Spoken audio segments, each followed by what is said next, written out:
नमस्कार दोस्तों, स्वागत है आपका एक बार फिर से आपके अपने यूट्यूब चैनल कंपटीशन प्रिपरेशन पे। आई होप आप सारे बहुत अच्छे होंगे और अच्छे से पढ़ाई भी कर रहे होंगे। इस वीडियो में हम CGL 2022 टीयर 1 12 दिसंबर फर्स्ट शिफ्ट मैथ्स का सोल्यूशन करने वाले हैं। इससे पहले वाली सभी शिफ्ट का सोल्यूशन आपको ऑलरेडी मिल चुका है। चाहे आप प्री की तैयारी कर रहे हैं, चाहे मेंस की, चाहे CHSL, CGL, CPO, MTS या किसी भी SSC एग्जाम की जिसमें मैथ्स पूछा जाता है, तो उसके लिए इंपॉर्टेंट है।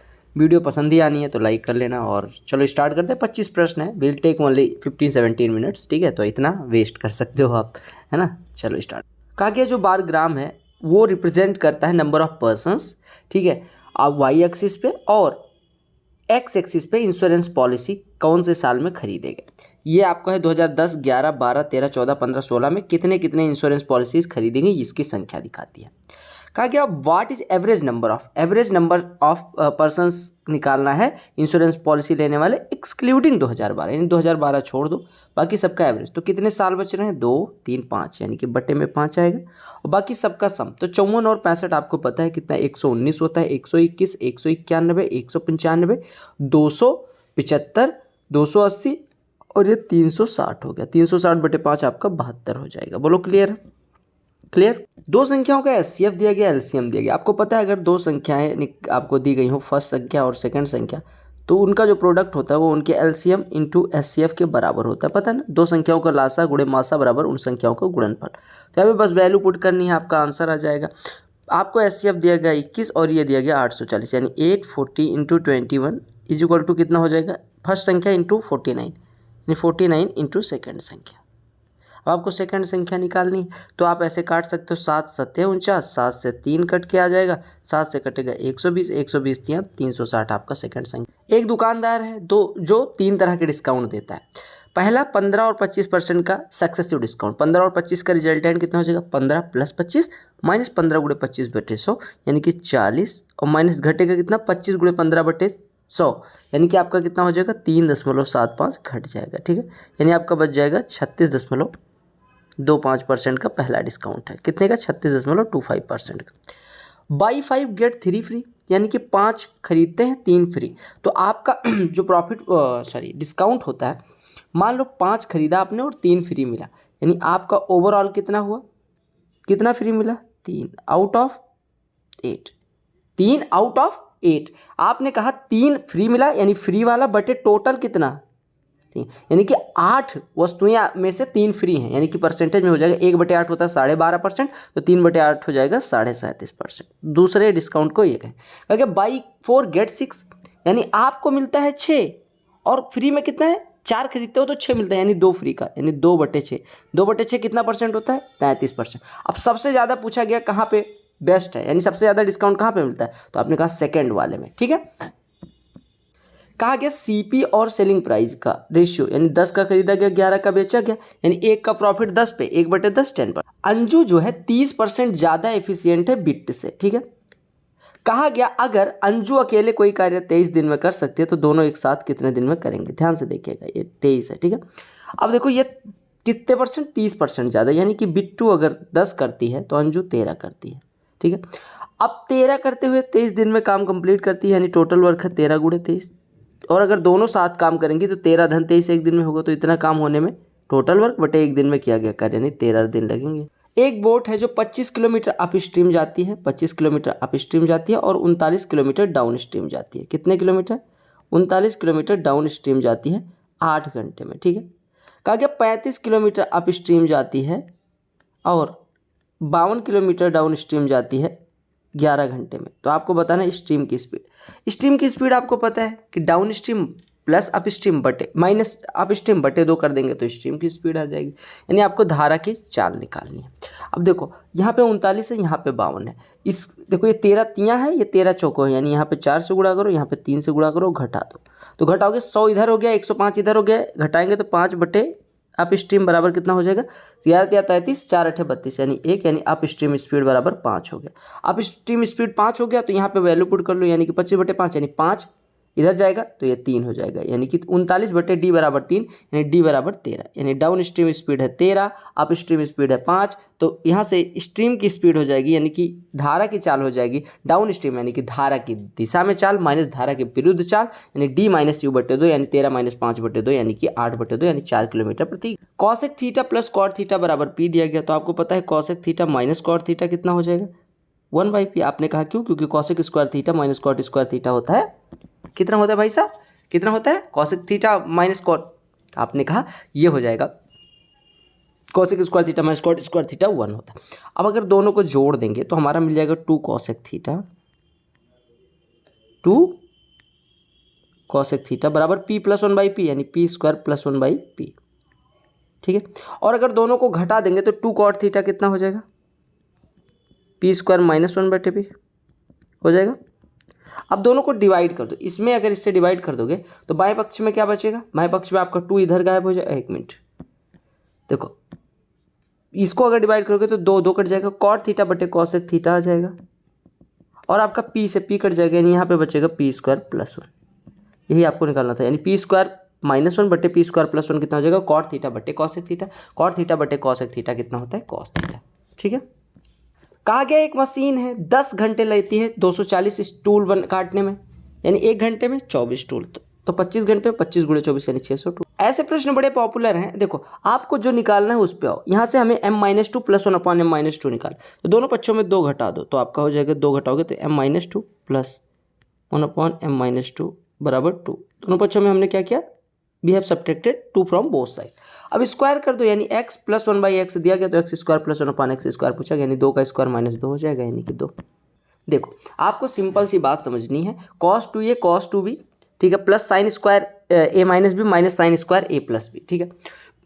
आपको मैंने एक चीज़ बता रखी है, क्या आप कहोगे क्या, अगर मैं यहाँ पे बात करूँ, अच्छा ठीक है, cos 2a + 2b को ओपन करूँ तो ये कितना हो जाएगा, cos a + cos b, ठीक है।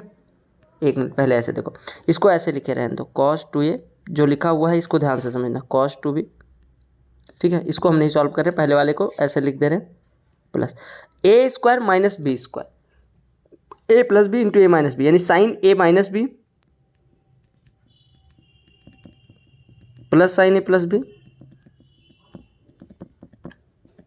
और दूसरा साइन a - b, मतलब इंटू में साइन a - b और माइनस साइन a + b, ठीक है। यही हुआ, हमने a + b × a - b का फॉर्मूला लगा दिया, मतलब a² - b²। Sine c + sine d, 2 sin c + d/2, यानी 2 sin c + d/2 करोगे तो 2a/2, यानी 2 sin a into cos c - d/2। देखो 2 sin c + sin d क्या होता है, 2 sin c + d/2 into cos c - d, यानी cos a - b minus a - b, यानी -2b/2, यानी -b, और cos - थीटा होता है। ऐसे इसको सॉल्व करो, sine a minus sine c minus sine d, तो ये होता है 2 sin c - d/2, यानी कि ये हो जाएगा माइनस का, देखो हमने कहा sine c minus sine D, sine c minus sine D का फॉर्मूला होता है 2 sin c - d/2, यानी a - b माइनस a यानी कि 2 sin, फिर से समझो, sine c minus sine D क्या होता है, 2 sin c - d, c - d, a - b में से a + b घटाओगे तो कितना आ जाएगा, -2b, -2b/2 -b, यानी कि -2 sin -2b/2 माइनस आगे आ जाएगा, यानी कि कितना हो जाएगा, अरे मैं कर दे रहा हूँ यार, हो जाएगा 2 sin c - d करो, a - b में से a + b घटाओगे तो कितना आ जाएगा, -2b बटे 2 करोगे तो कितना हो जाएगा, 2 sin -b, 2 sin -b का माइनस आगे आ जाएगा, यानी कि -2 sin b, यानी ये माइनस आगे आ गया, 2 sin b हो गया और इंटू cos a हो जाएगा। बस इतना सा समझना है, ठीक है। अब देखो 2 sin a into cos a, sin 2a हो गया, 2 sin b into cos b, sin 2b हो गया, और माइनस ऑलरेडी लगा हुआ है, यानी आपका बचा कितना, पहला टर्म ये था, और बाकी के दोनों को सॉल्व करके cos से cos b minus sine a sine b क्या होता है, cos a + b, यानी cos 2a + 2b आपका आंसर हो जाएगा। वैल्यू पुट करके भी कर सकते थे। 5x, देखो अगर 6 को इधर भेज दे तो -6 हो गया, हमने दोनों पक्षों में अगर 5 से डिवाइड कर दिया तो कितना आएगा, x - 1/x बराबर -6/5। अब अगर x - 1/x दिया गया तो x² + 1/x² की वैल्यू कितनी होगी, इसका स्क्वायर, यानी 36/25 + 2, कर दो सॉल्व कर लो, 25 दूना 50, 36 86/25 आपका आंसर। कहा सबसे छोटी संख्या बतानी जो 35,460 में जोड़ी जाए ताकि ये इससे डिविजिबल हो जाए। 3 4 5 7 का एलसीएम, 3 4 5 का एलसीएम कितना हो जाएगा, 5 या 15 चौको 60, 60 7 420, यानी एलसीएम हो गया 420। अब 420 से इसमें डिवाइड करो, 35 460 में 408 बार जाएगा, 8 दूनी 16, 8 0 0, 8 दूनी 16, 8 चौको 32, 1 33, घटाओगे तो कितना हो जाएगा, 6 8 1 0, 4 बार ले जाओ, कितना हो जाएगा 1680, कितना बचेगा 180। अब 180 जो शेषफल बच रहा है, अगर पूछा जाता है कितना घटा जाए ताकि पूरा कट जाए, आप कहते हैं 180, जो शेषफल बचता है अगर वो घटा दें तो इसके ना रहने से ही पूरा डिविजन हो जाता है। अगर पूछे कितना जोड़ना है तो इसमें कितना जोड़ें कि 420, क्योंकि 420 पूरा होगा तो भागफल यहाँ पे 1 बढ़ जाएगा, यानी 1 बार और जाता। तो 180 को 420 बढ़ाने के लिए कितना जोड़ना पड़ेगा, 204। देखो ट्रायंगल ए बी सी में डी और ई इस प्रकार से है कि परपेंडिकुलर पैरेलल है। ए बी सी मान लो ये डी है, ये ई है। अब देखो ये पैरेलल है, यानी कि दोनों ट्रायंगल्स कैसे हो गए, सिमिलर हो गया। ए डी बराबर एक्स प्लस 3 है, ये एक्स प्लस 3 है, ठीक है, एक्स प्लस 3 है। डी बी बराबर कितना है, 2x माइनस 3, ठीक है, 2x माइनस 3 है।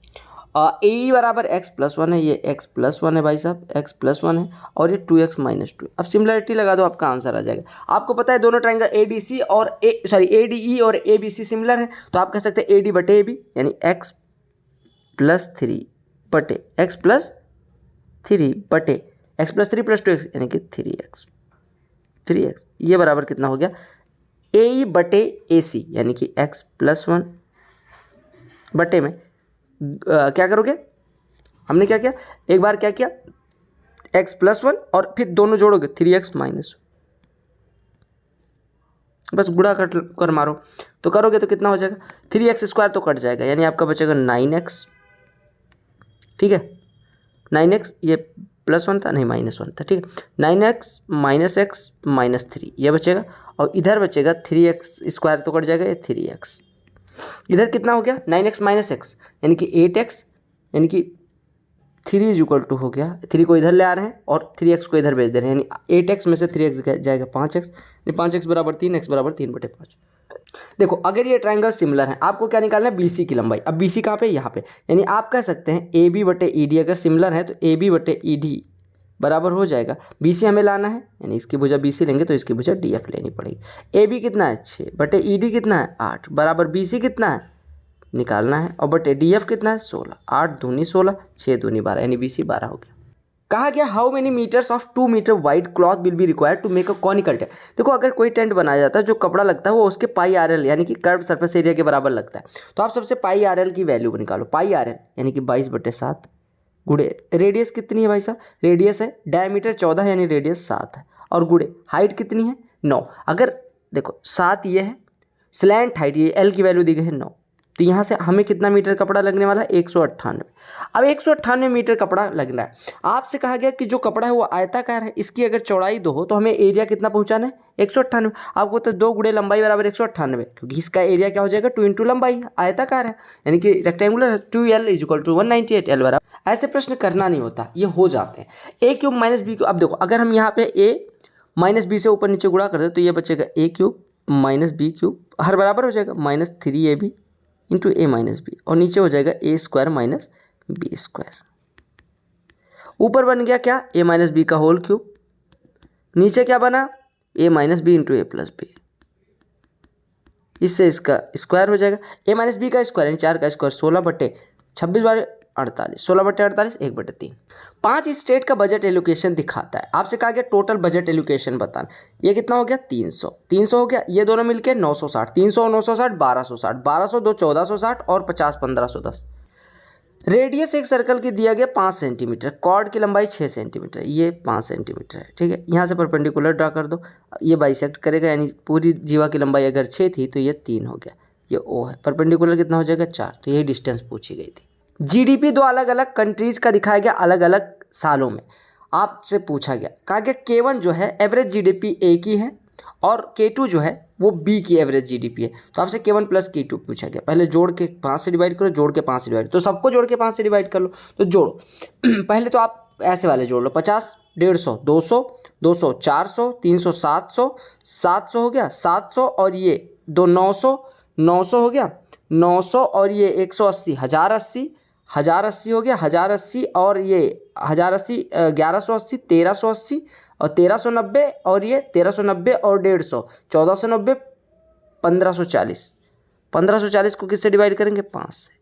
अरे इसको जोड़ के 5 से डिवाइड करते, इसको जोड़ के 5 से, तो सबको जोड़ के 5 से डिवाइड कर दो। डिवाइड करोगे तो 308 आ जाएगा। यही हो जाएगा आपकी वैल्यू। देखो tan 90 को हम क्या लिख सकते हैं? tan 90 को हम लिख सकते हैं tan 27 प्लस 34 और प्लस 29 लिख सकते हैं। देखो 7 4 11 9 20, 2 2 4 3 7 2 9। tan a plus B plus C का फॉर्मूला क्या होता है? tan a plus tan b plus tan c minus tan a into tan b into tan c, यानी यही वाला, बटे 1 minus tan a into tan b,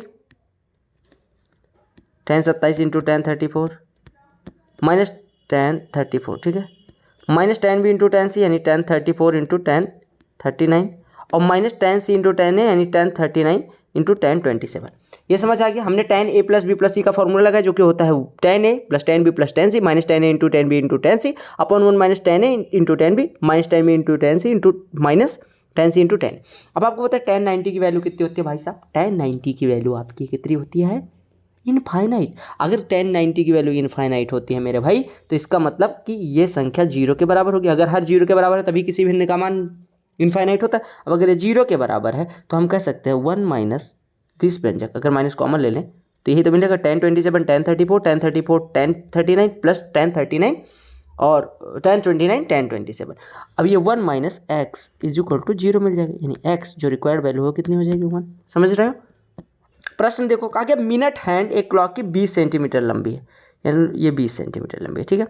कहा गया find the area on the face of clock swept by minute hand between 8 to 8:45। 8 से 8:45 होने के लिए आपको पता है 8 से 8:45 होने के लिए उसको इतना डिग्री का कोण तय करना पड़ेगा, ठीक है। मिनट हैंड 1 घंटे में पूरा 360, तो 45 मिनट में आपको पता है कितना?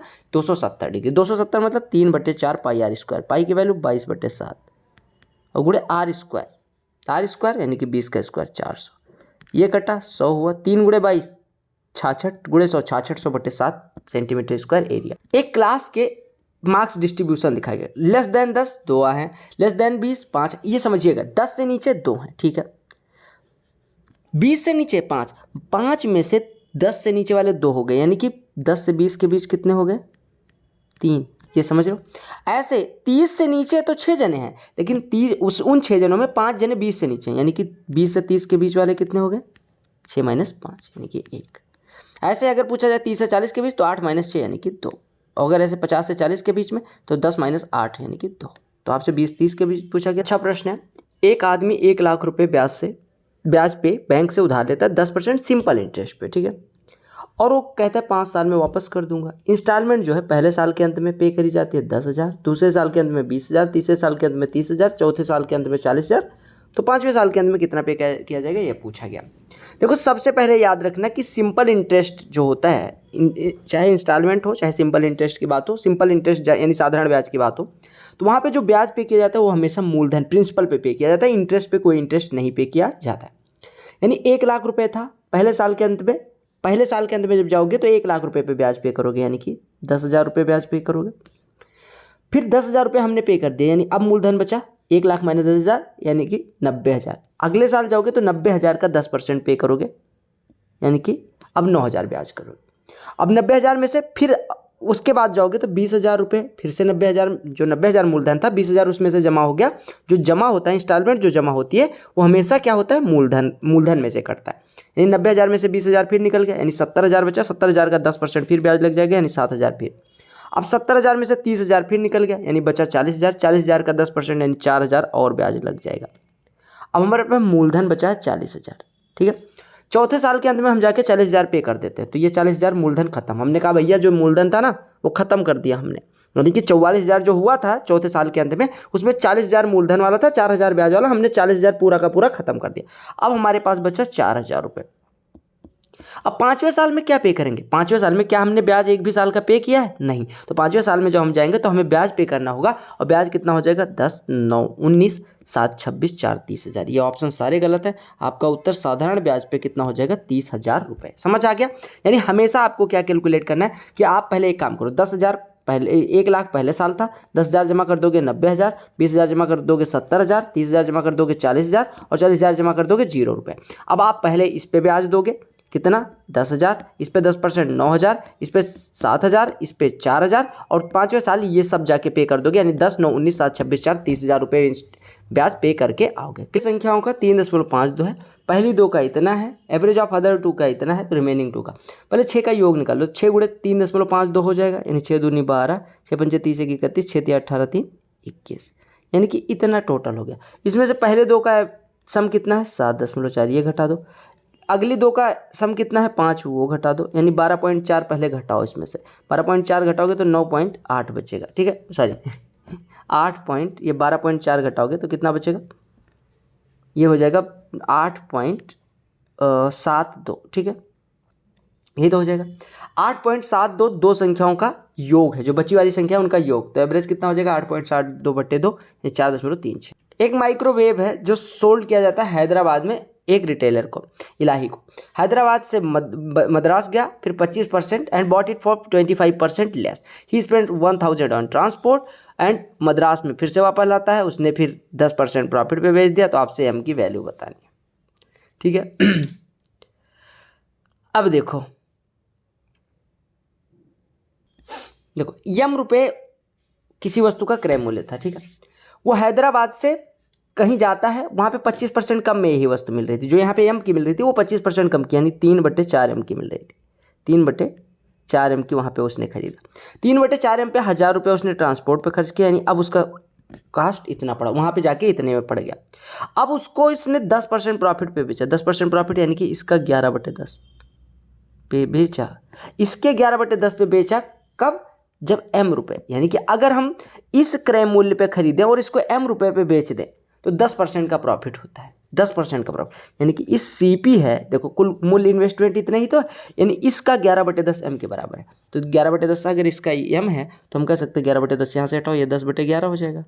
10/11 एम माइनस 3/4 एम, सॉल्व करोगे तो 40 माइनस यानी 7m/44, 7m/44, ये बराबर कितना है 1,000। तो 44 इधर गुणा हो जाएगा, यानी 44,000 हो जाएगा। 7m बराबर 44,000, यानी m बराबर 44,000/7, यानी 7 छक्के 42, तो आपका आंसर हो जाएगा। क्लियर?